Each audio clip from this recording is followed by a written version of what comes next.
Welcome to rhythm of learning. ഇന്നത്തെ ക്ലാസ്സിൽ നമ്മൾ പഠിക്കാൻ പോകുന്നത് ഇന്ത്യയിലെ രണ്ട് സംസ്ഥാനങ്ങളാണ്. സാധാരണ ഒരു ദിവസം ഒരു സംസ്ഥാനമാണ് നമ്മൾ പഠിക്കാറ്. പക്ഷെ ഇന്ന് വളരെ ചെറിയ ഒരു സംസ്ഥാനമാണ് നാഗാലാൻഡ്. അപ്പൊ നാഗാലാൻഡ് മാത്രം പറയുമ്പോൾ ഒരു 5 മിനിറ്റ് ഒക്കെ ഉണ്ടാവുള്ളൂ. അപ്പൊ നിങ്ങൾ കുറച്ചും കൂടെ ഒരു ക്ലാസ്സും കൂടെ ഒരു മേഘാലയ എന്ന് പറയുന്ന ഒരു സ്റ്റേറ്റും കൂടെ പഠിക്കുമ്പോൾ അപ്പൊ 2 സ്റ്റേറ്റ് പഠിക്കും. അത്ര വലിയതായിട്ട് നിങ്ങൾക്ക് പഠിക്കാനും ഉണ്ടാവില്ല. നമുക്ക് ക്ലാസ്സിലേക്ക് കിടക്കാം കേട്ടോ. നാഗാലാൻഡ് എല്ലാവർക്കും അറിയുന്ന ഒരു സംസ്ഥാനമാണ് നാഗാലാൻഡ്. നമ്മൾ കുറേയധികം കേട്ടിട്ടുള്ള ഒരു ചോദ്യമാണ് ഗ്രാമീണ റിപ്പബ്ലിക്കുകളുടെ കൂട്ടം. അങ്ങനെ ഒരു പേരുണ്ട് നാഗാലാൻഡിന്. ഗ്രാമീണ റിപ്പബ്ലിക്കുകളുടെ കൂട്ടം എന്നറിയപ്പെടുന്ന ഇന്ത്യൻ സംസ്ഥാനം ഏതാന്ന് ചോദിച്ചു കഴിഞ്ഞാൽ നാഗാലാൻഡ് ആണ്. ഈ നാഗാലാൻഡ് 1963 ഡിസംബർ 1-നാണ് നിലവിൽ വന്നത്. അപ്പൊ 1963 ഡിസംബർ 1-ന് നിലവിൽ വന്ന ഇന്ത്യൻ സംസ്ഥാനമാണ് നാഗാലാൻഡ്. ഗ്രാമീണ റിപ്പബ്ലിക്കുകളുടെ കൂട്ടം എന്നറിയപ്പെടുന്നത് നാഗാലാൻഡ് ആണ്. നാഗാലാൻഡിന്റെ തലസ്ഥാനം ഏതാണെന്ന് ചോദിച്ചു കഴിഞ്ഞാൽ കൊഹിമയാണ്. ഏതാണ്? കൊഹിമ. നാഗാലാൻഡിന്റെ തലസ്ഥാനം കൊഹിമയാണ്. ഇനി നാഗാലാൻഡിന്റെ ഹൈക്കോടതി ഗുവാഹത്തിയിലാണ്. ഗുവാഹത്തി എവിടെയാണ് ഹൈക്കോടതി? ഗുവാഹത്തി. അപ്പൊ ഗ്രാമീണ റിപ്പബ്ലിക്കുകളുടെ കൂട്ടം എന്നറിയപ്പെടുന്ന ഇന്ത്യൻ സംസ്ഥാനമാണ് നാഗാലാൻഡ്. 1963 ഡിസംബർ 1-ന് നിലവിൽ വന്ന സംസ്ഥാനമാണ് നാഗാലാൻഡ്. നാഗാലാൻഡിന്റെ തലസ്ഥാനം കൊഹിമയാണ്. നാഗാലാൻഡ് ഹൈക്കോടതി എവിടെയാ പറഞ്ഞേ? ഗുവാഹത്തിയിലാണ്. ഇനി നാഗാലാൻഡിന്റെ ഔദ്യോഗിക ഭാഷ ചോദിക്കുകയാണെങ്കിൽ ഇംഗ്ലീഷ് ആണ് കേട്ടോ. അപ്പൊ നാഗാലാൻഡിന്റെ ഔദ്യോഗിക ഭാഷ ഇംഗ്ലീഷ് ആണ്. അതുപോലെ തന്നെ അവിടുത്തെ മൃഗം ഏതാണ്? ഔദ്യോഗിക മൃഗം മിഥുൻ എന്ന കാളയാണ്. നാഗാലാൻഡിന്റെ ഔദ്യോഗിക മൃഗം മിഥുൻ എന്ന് പറയുന്ന കാളയാണ് എന്ന് ഓർത്തു വയ്ക്കാം. ഇനി നാഗാലാൻഡിനെ കുറിച്ച് പറയുമ്പോൾ അവിടുത്തെ ഒരു പ്രധാനപ്പെട്ട ഗോത്ര വിഭാഗത്തിന്റെ പേരാണ് കുക്കി. കുക്കി എന്ന് പറയുന്ന ഗോത്ര വിഭാഗം. ഏതാണ്? കുക്കി എന്നാണ് ആ ഗോത്ര വിഭാഗത്തിന്റെ പേര്.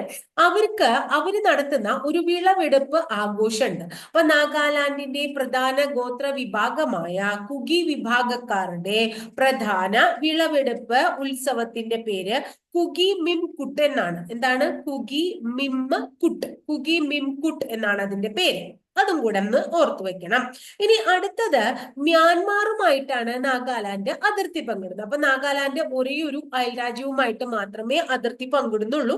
ആ അതിർത്തി പങ്കിടുന്ന അയൽരാജ്യം ഏത് എന്ന് ചോദിച്ചു കഴിഞ്ഞിട്ടുണ്ടെങ്കിൽ ഏതാ നമ്മൾ പറയേണ്ടത്? മ്യാൻമാർ ആയിട്ടാണ് അതിർത്തി എന്ന് ഓർത്തു വെക്കുക കേട്ടോ. അതുപോലെ തന്നെ ഫാൾക്കൻ ക്യാപിറ്റൽ ഓഫ് ദ വേൾഡ്. എന്താണ്? ഫാൾക്കൻ ക്യാപിറ്റൽ ഓഫ് ദ വേൾഡ് എന്നറിയപ്പെടുന്ന ഇന്ത്യൻ സംസ്ഥാനം ഏത് എന്ന് ചോദിച്ചു കഴിഞ്ഞാലും നാഗാലാൻഡ് പറയണം. ഫാൾക്കൻ ക്യാപിറ്റൽ ഓഫ് ദ വേൾഡ് എന്നറിയപ്പെടുന്ന വേൾഡിന്റെ ഫാൽക്കൻ തലസ്ഥാനം, ഫാൽക്കൻ ക്യാപിറ്റൽ എന്നറിയപ്പെടുന്ന, ലോകത്തിന്റെ ഫാൽക്കൻ ക്യാപിറ്റൽ എന്നറിയപ്പെടുന്ന ഇന്ത്യൻ സംസ്ഥാനമാണ് ഏത്? നാഗാലാൻഡ് എന്ന് ഓർത്തു വെക്കുക കേട്ടോ.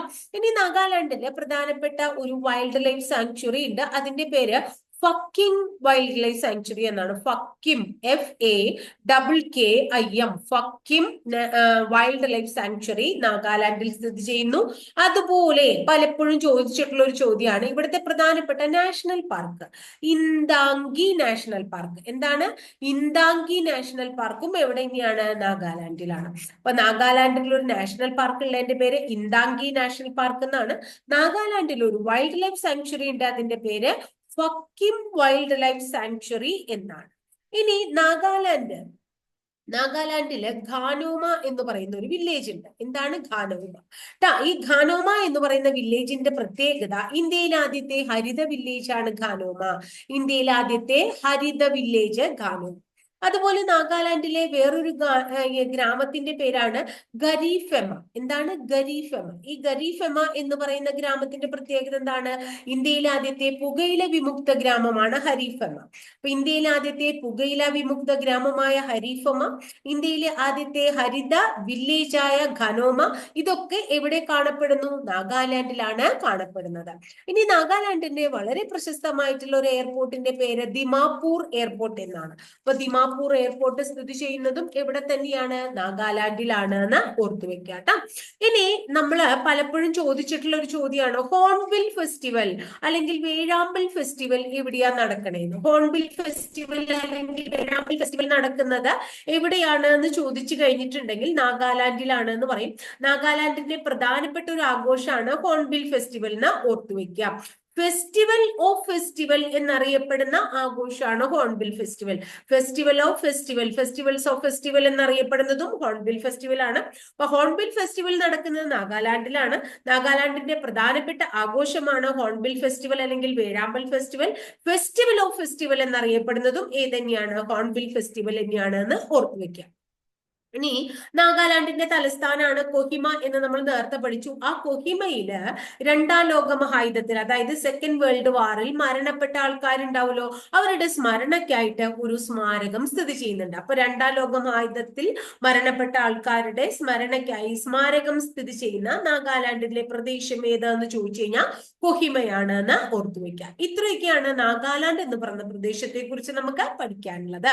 അപ്പൊ നാഗാലാൻഡ് കഴിഞ്ഞു. അടുത്ത് നമ്മൾ പഠിക്കാൻ പോകുന്നത് മേഘാലയയെ കുറിച്ചാണ്. മേഘാലയ മേഘങ്ങളുടെ വാസസ്ഥലം എന്ന പേരിൽ അറിയപ്പെടുന്ന, മേഘങ്ങളുടെ വാസസ്ഥലം എന്ന മീനിങ് ഉള്ള ഇന്ത്യൻ സംസ്ഥാനമാണ് മേഘാലയ. മേഘങ്ങളുടെ വാസസ്ഥലം എന്നർത്ഥം വരുന്ന ഇന്ത്യൻ സംസ്ഥാനമായ മേഘാലയ 1972 ജാനുവരി 21 നിലവിൽ വന്നു. 1972 ജാനുവരി 21 മേഘാലയ നിലവിൽ വന്നത്. തലസ്ഥാനം ഷില്ലോങ് ആണ്. ആ ഷില്ലോങ്ങിൽ തന്നെയാണ് മേഘാലയയുടെ ഹൈക്കോടതി ഉള്ളത്. അപ്പൊ മേഘാലയയുടെ ഹൈക്കോടതി ഷില്ലോങ് ആണ്. മേഘാലയയുടെ തലസ്ഥാനവും ഷില്ലോങ് ആണ്. മേഘാലയക്ക് ഒരു ഒഫീഷ്യൽ ബേർഡ്, ഔദ്യോഗിക പക്ഷിയുണ്ട്. അത് മൈനയാണ്. ഏതാണ്? മൈന. അതുപോലെ തന്നെ അവരുടെ ഒഫീഷ്യൽ ആനിമൽ, ഔദ്യോഗിക മൃഗം ഏതാണ്? പുള്ളിപ്പുലിയാണ്. മേഘാലയയുടെ ഔദ്യോഗിക മൃഗം ഏതാണ്? പുള്ളിപ്പുലിയാണ് കേട്ടോ. ഇനി അടുത്തത് മേഘാലയവുമായിട്ട് ബന്ധപ്പെട്ടിട്ടുള്ള വളരെ പ്രധാനപ്പെട്ട ഒന്ന് രണ്ട് കാര്യങ്ങളും കൂടെ ഓർത്തു വെക്കുക.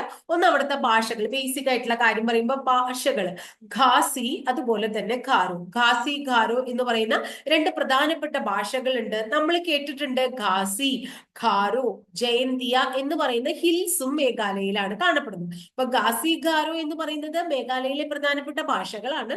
ഖാസി ഖാരോ ജയന്തിയ എന്ന് പറയുന്നത് മേഘാലയയിലെ പ്രധാനപ്പെട്ട കുന്നുകളുമാണ് എന്ന് ഓർത്തു വെക്കുക. അപ്പൊ അങ്ങനെ ആ മൂന്ന് പേരിൽ കുന്നുകളുണ്ട്. ഖാസി ഖാരോ ജയന്തിയ എന്ന പേരിൽ ഖാസി ഖാരോ എന്ന് പറയുന്ന ഭാഷകളും എവിടെയുണ്ട്? മേഘാലയയിലുണ്ട്.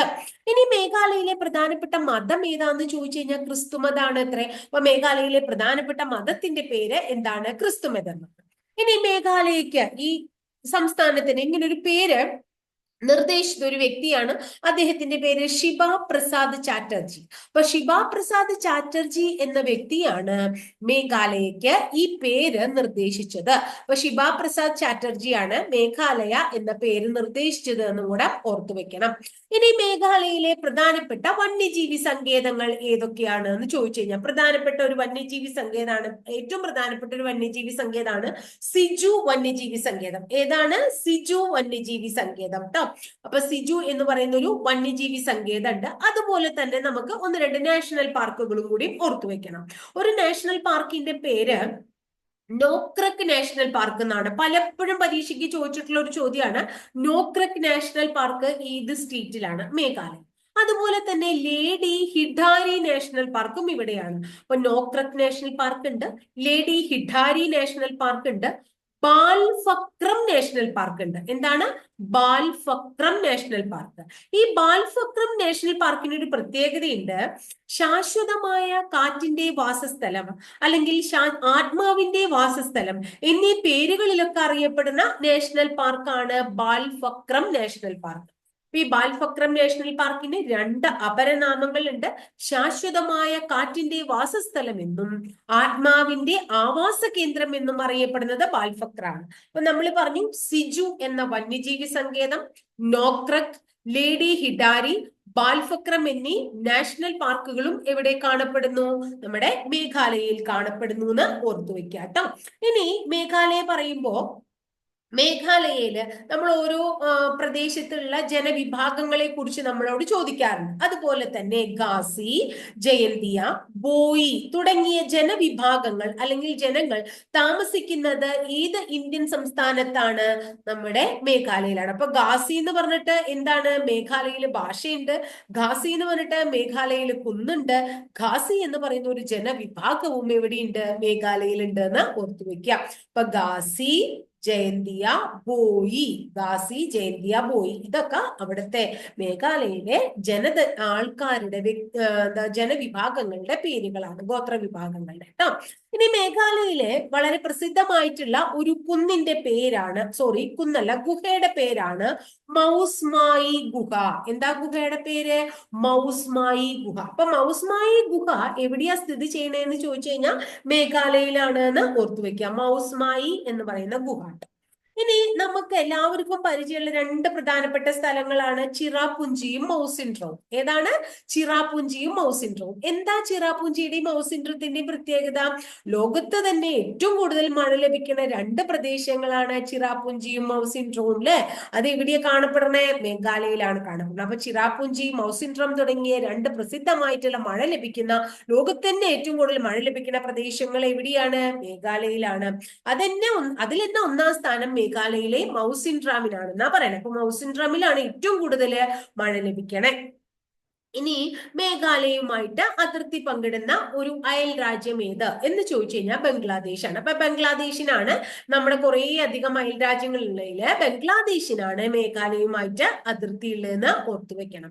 ഇനി മേഘാലയയില് നമ്മള് അവരുടെ ഭാഷ പഠിച്ചു, അല്ലെങ്കിൽ മതം പഠിച്ചു, അങ്ങനെയുള്ള ഔദ്യോഗിക മൃഗം പഠിച്ചു, അങ്ങനെയുള്ള കാര്യങ്ങളൊക്കെ പഠിച്ചു. അതുപോലെ തന്നെ അവരുടെ ഉത്സവമുണ്ട്. അതൊരു കൊയ്ത്തുത്സവമാണ്. അതിന്റെ പേര് വാൻഗാല എന്നാണ്. അപ്പൊ വാൻഗാല എന്ന കൊയ്ത്തുത്സവം നടക്കുന്ന ഇന്ത്യൻ സംസ്ഥാനമാണ് മേഘാലയ.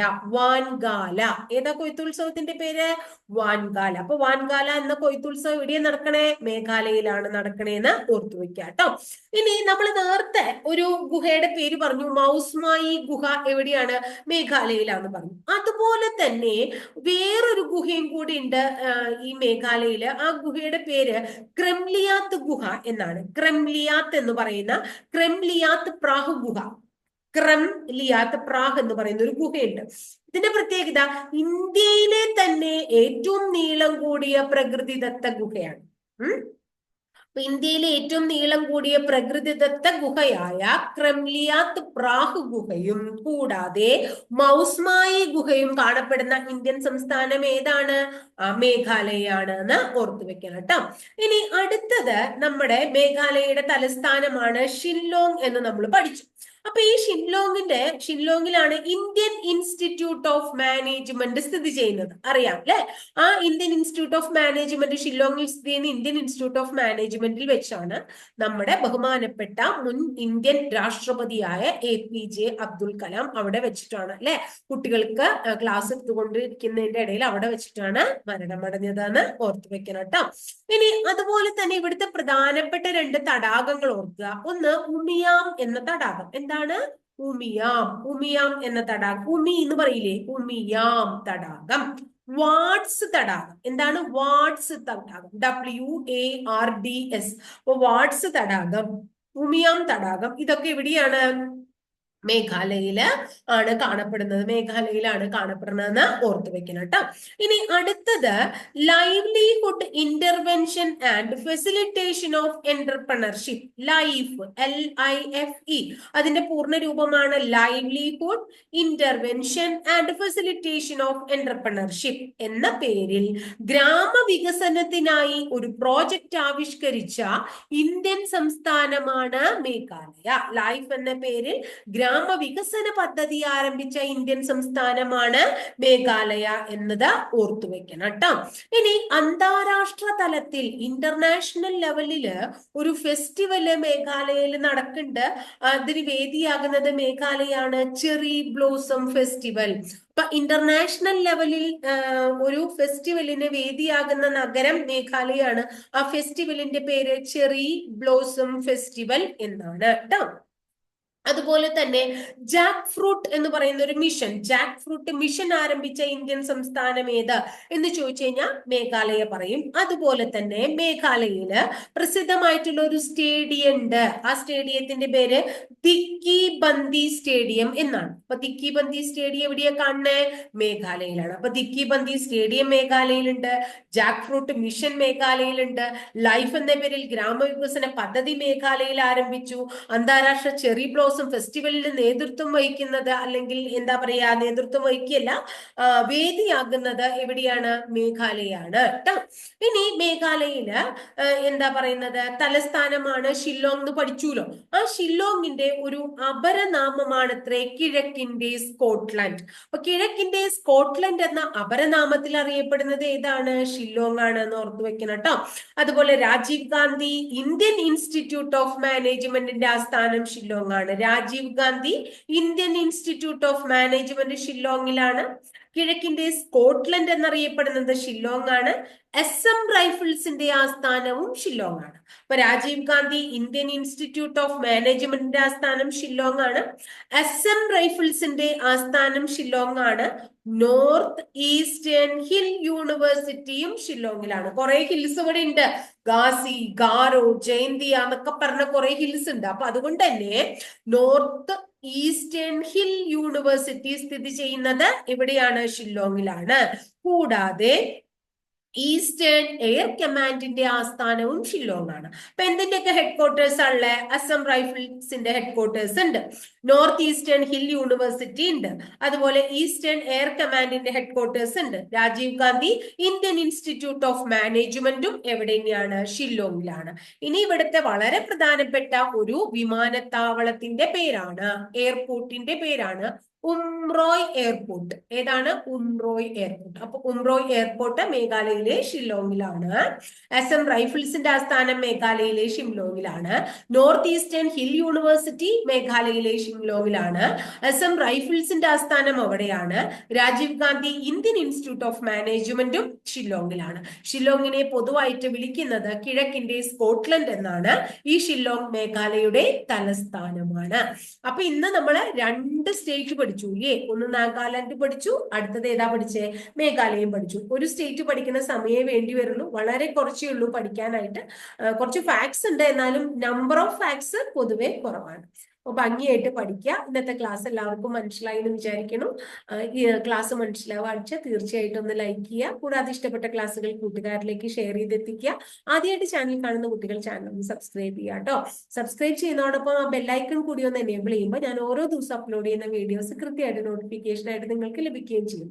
അടുത്ത ദിവസം വളരെ നല്ലൊരു ടോപ്പിക്കുമായി നമുക്ക് വീണ്ടും കാണാം കേട്ടോ.